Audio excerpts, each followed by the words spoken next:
All right, let's talk about four little words that cause a ton of confusion for pretty much everyone learning English. Say, tell, speak, and talk. They all seem so similar, but getting them right can make a huge difference. Stick with me, and I promise by the end of this, you're going to feel so much more confident. Let's dive right in. So let's start with a classic. Which one of these just sounds right to you? She said me or she told me. If you've ever paused for a second before saying something like this, you were definitely not alone. It's a super common trip up. And then there's this pair. I need to speak to you versus I need to talk to you. Now, in this case, both are grammatically correct, but do they feel the same? Nope, not at all. There's a subtle but really important difference in tone here, and we're about to figure it out. Okay, first step, say versus tell. The secret to cracking this one is actually way simpler than you might think. It all comes down to one simple question. Are you mentioning the person who's on the receiving end?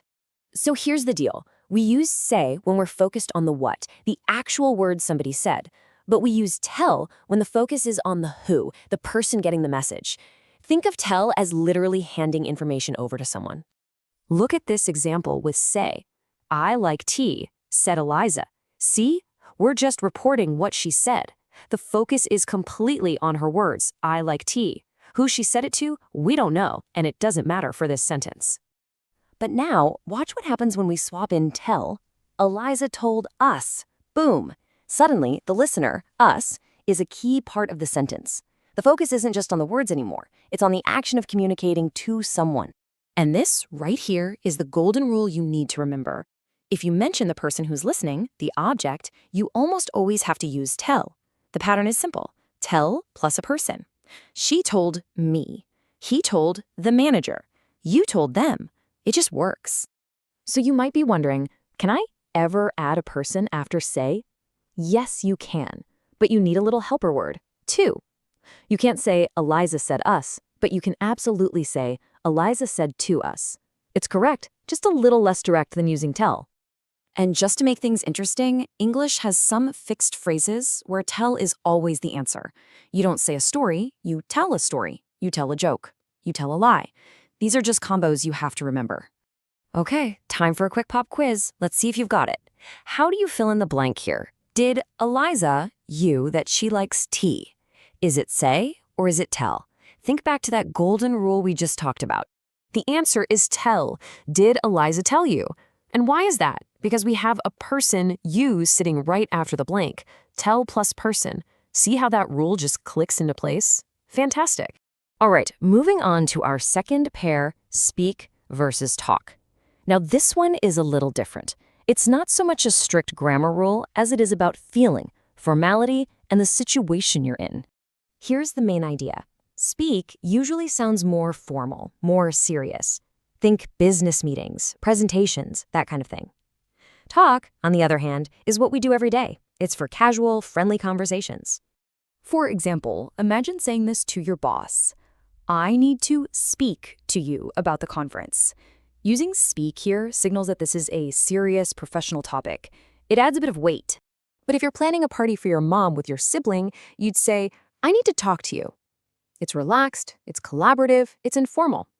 If you said, I need to speak to you here, it might sound way too dramatic. There's another subtle layer too. Speak can often feel more one way, like a broadcast. For instance, the president will speak to the nation.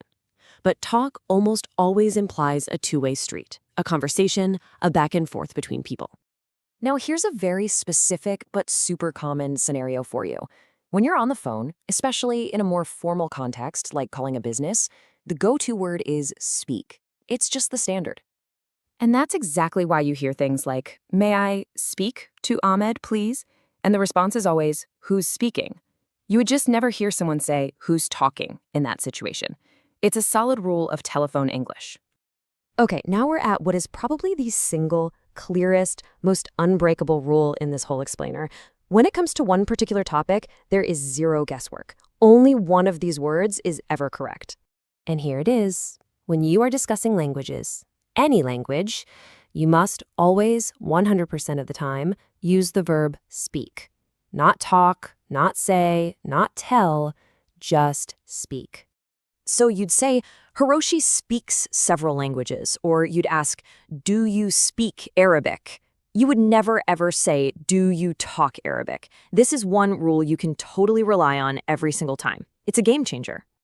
And there we have it. We've taken apart all 4 of these tricky words. So let's pull it all together into one simple toolkit, a little cheat sheet you can take with you. So let's run through it one last time. Use say for reporting the exact words. Use tell when you're transferring a message to a person. Remember, tell plus person. Use speak for formal situations and always for languages. And use talk for your everyday, informal, back-and-forth conversations. So, now you've got the tools. You know the rules, you know the feeling behind each word. The only question left is, what conversation are you going to go out and start first? Thanks so much for joining me today.